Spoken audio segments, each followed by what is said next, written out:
என் teammates கிட்ட இருந்து ஒரு கால் திருவண்ணாமலை போகலாம் வாங்கன்னு சொல்லிட்டு. கிரிவலம்னா என்னன்னு அவங்களுக்கும் தெரியல, எனக்கும் தெரியல. அங்கே போய் பார்த்ததும் தூக்கி வாரி போட்டுச்சு. சரி, ஜென்ம சனிலாம் முடிஞ்சு 23, 24 சூப்பராக இருக்குன்னு நானும் கடவுள் மேலே பாரத்தை போட்டுட்டு 16 கிலோமீட்டர்ஸ் செப்பல் இல்லாமல் நடக்க ஆரம்பித்தேன். குட்டி குட்டி ஸ்நாக்ஸ் எல்லாம் போகிற வழியில் என்ஜாய் பண்ணேன்.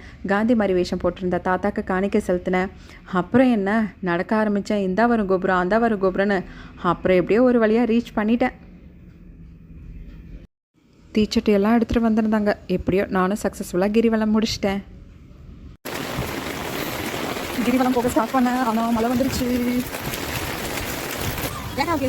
மழையில் கிரிவலம் போகிறோம்.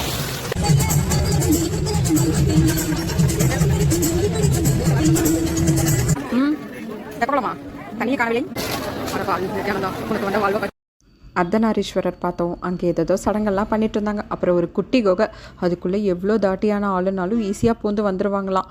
அது ஸ்னேக் மாதிரி ஏதோ வளைஞ்சு நிலஞ்சு வரணுமா. பாடி பெயின் எல்லாம் போயிடும் அப்படின்னு சொன்னாங்க. அதுக்கு நினைச்சு பாருங்க ஒரு கியூ. நான் போலப்பா.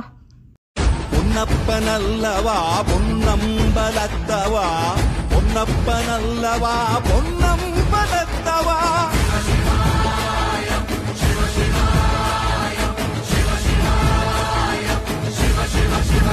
போகிற வழியில் புள்ளிமான் பார்த்தேன். அப்புறம் ரிட்டர்ன் வரும்போது ஆட்டோவில் வந்தோம். அதுவும் பேக் சைடு உட்காந்துட்டு ஆட்டோவில் இருந்து தான் பஸ் ஸ்டாப்புக்கு வரணும்.